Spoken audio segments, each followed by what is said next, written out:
Councillor Antonini. Yes, Mayor. I have a non-pecuniary, non-significant interest in 10.12 green school grants. My children attend one of the schools listed. Thank you. Any other declarations? No.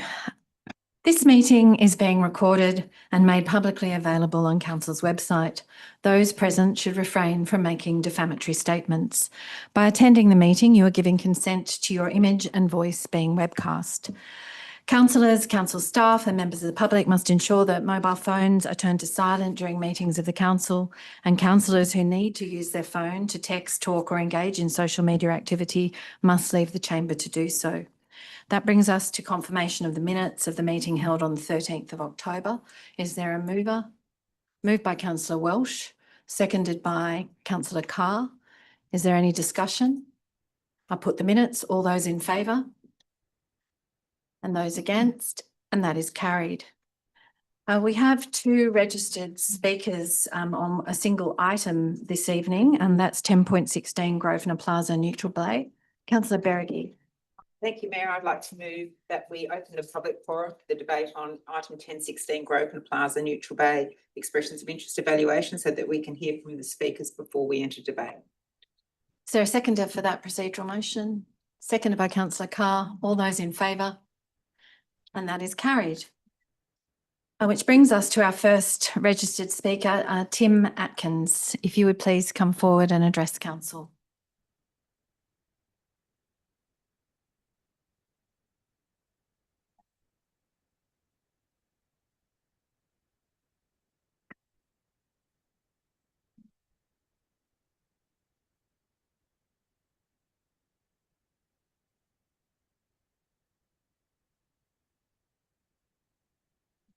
Here and give your name and represent.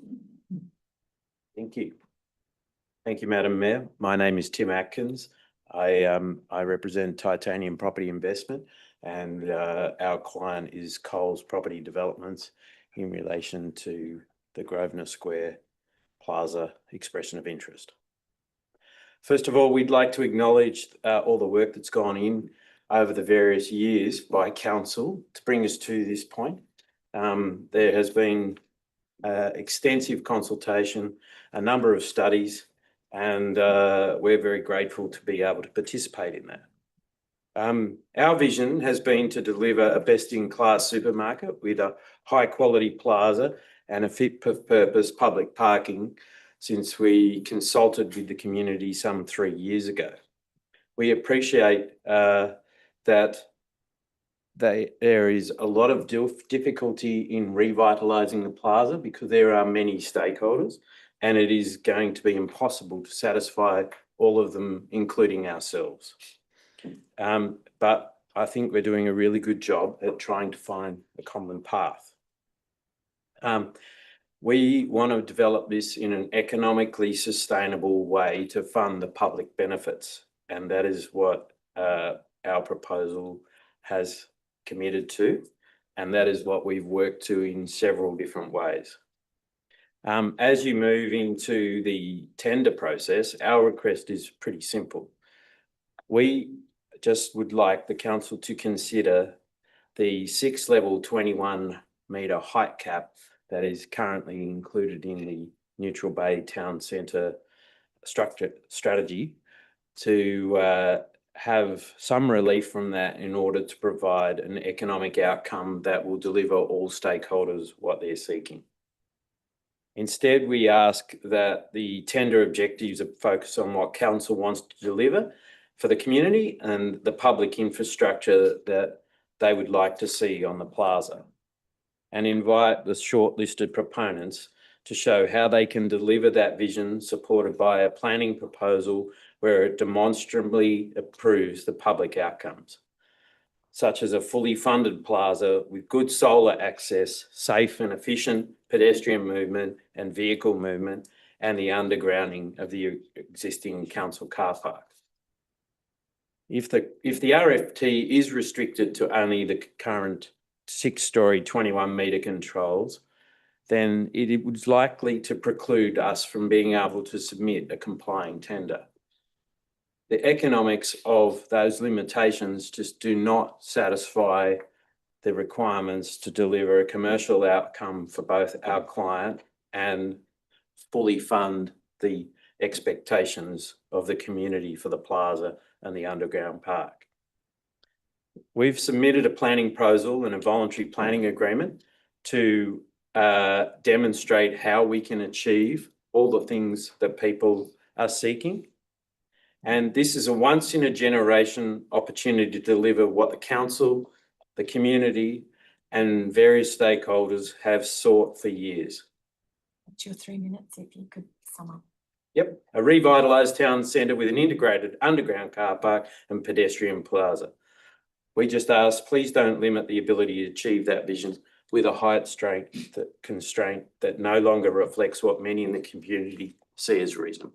Just wait. Are there any questions of the speaker? No, thank you very much. Madam Mayor, I do have a small diagram that I'd like to table, which just sort of demonstrates the heights and the various things. I'm from the chair, make a procedural motion that we accept the tabled document. Is there a seconder? Seconded by Councillor Spenceley. All those in favour? And that is carried. Thank you. Thank you. Mr. Atkins.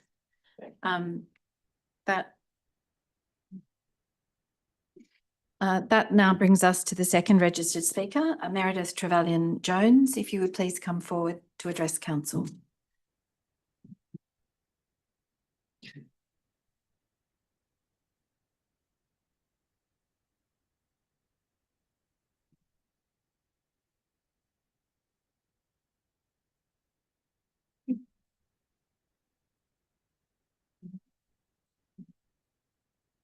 Thank you, Mayor. Thank you, councillors. My name is Meredith Trevelyan-Jones. I'm a resident of Cremorne. A week ago, in comments published in the Sydney Morning Herald, Premier Chris Minns expressed his ongoing disappointment with councils that stand in the way of development. He went as far as to say local government is just an act of the state parliament. This was after the parliament passed legislation enshrining in law the three-person Housing Delivery Authority, the authority which has the power to set significant developments on the fast track, bypassing local councils. I share Premier Minns' frustration. I wish we had an entity that could push forward the Grosvenor Lane Plaza in a reasonable timeframe. Over 2 years ago, Coles Australia made a written offer to build at no cost to council, but at the cost of $18 million to Coles, an underground public car park, a new pedestrian plaza and a new community centre in conjunction with its proposed Neutral Bay redevelopment. Coles proposed a building of 7 stories instead of the planning limit of 4 to 5 stories. Coles presented its proposal to local precincts and it garnered significant support. The proposal responded to the objectives from Council's 2014 Grosvenor Lane study. That study identified 2 opportunity sites which could contribute to creating a plaza in exchange for a modest increase in building height. The Coles site and the site substantially owned by Arcadia. Coles and Arcadia both supported the Grosvenor Lane study. So was Council ready to push forward after adopting the Neutral Bay Village Planning Study in May last year? No, it resolved to start an expressions of interest process to identify who might be interested. Now, a year and a half later, we have the answer, Coles and Arcadia. Well, ain't that the bleeding obvious? In the meantime, the world has changed. The Housing Delivery Authority has been established. Coles' rival Woolworths has had its Neutral Bay development labelled state significant by the authority. And the government's low to mid-rise policy allows 8-storey buildings across the road from the Coles site. Suddenly 7 stories doesn't seem all that high. Coles has told the community it may apply to the Housing Delivery Authority to have its development placed on the state significant pathway. The application would not include any offer to build the plaza. Coles needs to show a return on investment. It's getting no return on its Neutral Bay site while council sits on its hands. It will be a shame if Coles drops out. Residents who want a plaza want a safe pedestrian space. They want cars kept well clear. The Coles proposal achieves that with a car park entry well away in Grosvenor Street. The Arcadia proposal falls short. It funnels traffic to 2 car park entries adjacent to and within the plaza. I urge Council to put a strict time frame on the process going forward. I would also ask that Council be more transparent with the community. We don't want to be kept in the dark. Thank you very much. Thank you. Just wait. Are there any questions of the speaker? Councillor Spenceley. Yeah, thank you. Could you give me an idea on what you think is acceptable for the site and what's the right trade-off? In terms of height? building height? Yeah. Well, I don't think the community would be too keen on 12 stories. And there was some concern about the 7-storey proposal that Coles put forward, but I think that there were others who would accept that. So I think the 6 to 7 stories, and by the way, of course, I'm talking stories, not metres. So Coles has well, any supermarket has a high floor to ceiling, so 7 stories with a supermarket might be 8 stories in other terms. Thank you. Are there any other questions? Thank you very much. Councillors, is there a motion? Councillor Berricky, Madam Mayor, I'm happy to move the recommendation. is there a seconder? Councillor Holding, and do you wish to speak to it? I do. Could I just ask a question of the CEO through you, Mayor?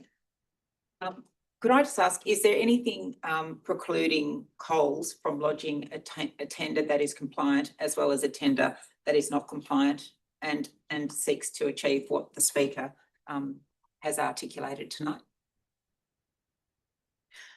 Through you, Madam Mayor, Council has an adopted strategy in relation to the plaza area. Like all tenders, if the tenderers do submit non-conforming tenders, Council can still consider those tenders at their discretion, which would include planning matters such as the number of stories.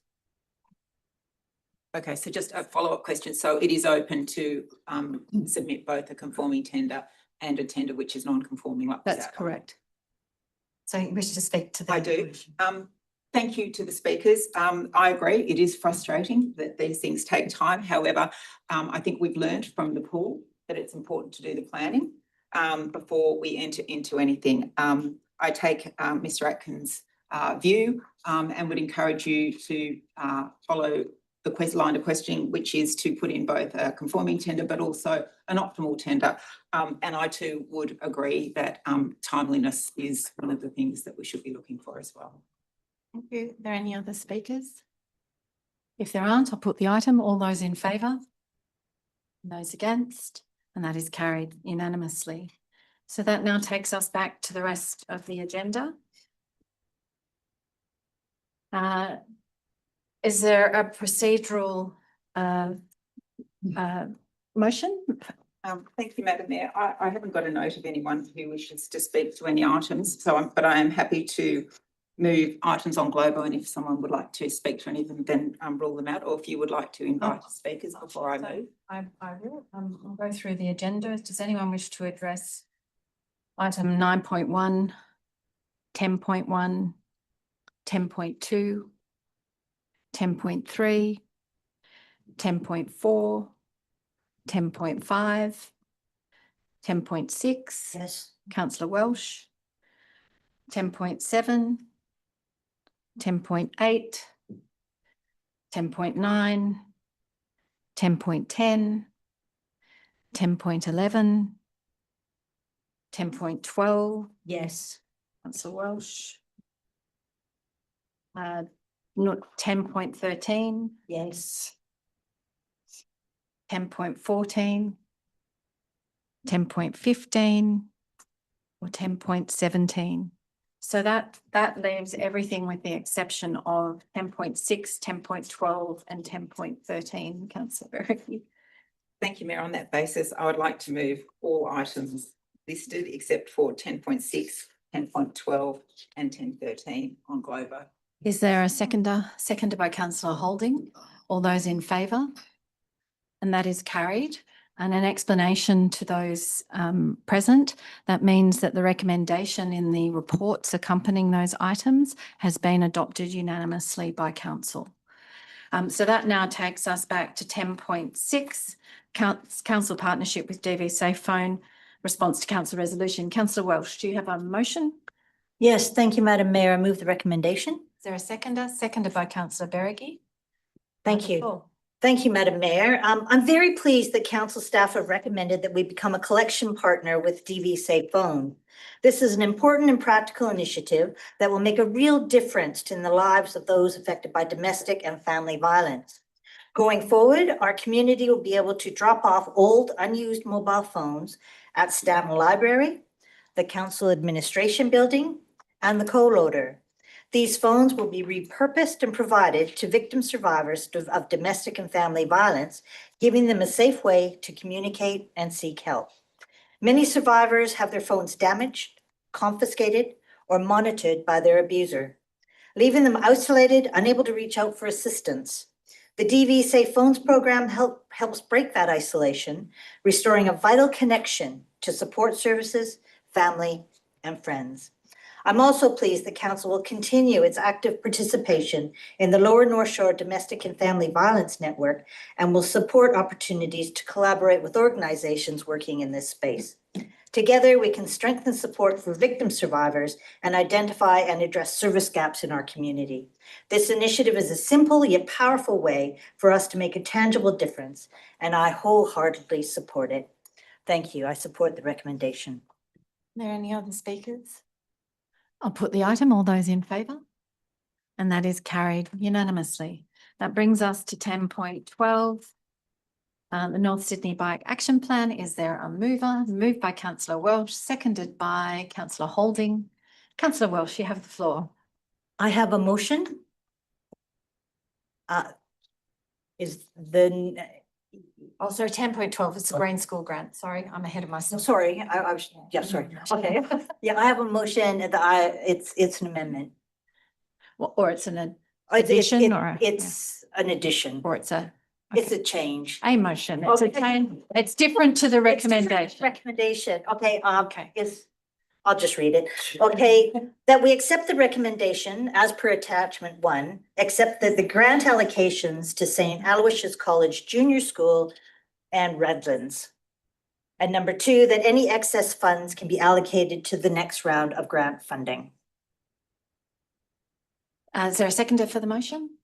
Seconded by councillor Antonini. Do you wish to speak to it? Yes. St. Aloysius and Redlands do not pay council rates. Both schools would be in a more financially sustainable position than North Sydney Council, and therefore more able to fund the outlined initiatives in the report. Thank you. There are any, councillor Spencer? Mayor, my kids attend Redlands, so I'd like to declare a conflict on Unsignificant. significant Thank you. threat. Yeah. Is there any further discussion? I'll put the item. All those in favour? Those against?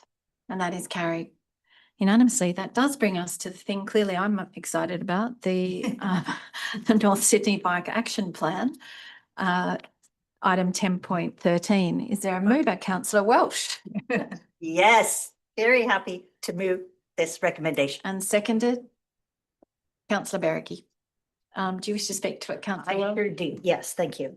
Okay, I'm very pleased to speak in support of the North Sydney Bike Action Plan. Cycling is one of the top 10 community priorities for the future of North Sydney, and this plan sets out a practical and evidence-based pathway to make it safer, easier, and more appealing for people to ride.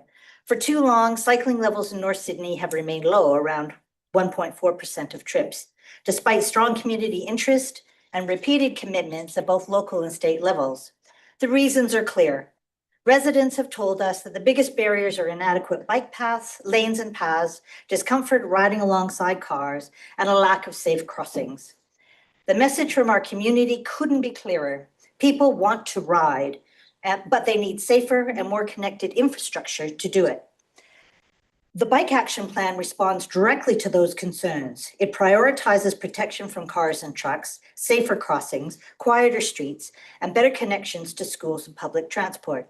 It also recognizes the need for better bike parking at transport hubs, high-quality links across major roads, and fairer allocation of road space for sustainable transport.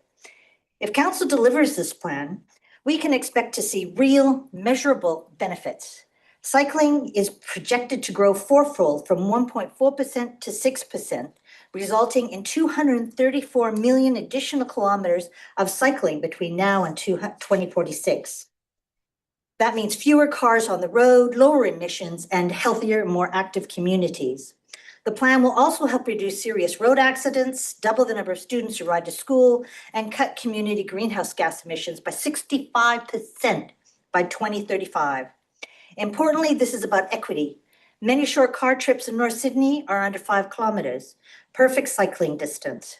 Yet the current environment discourages many people, particularly women, who are more sensitive to safety and traffic conditions.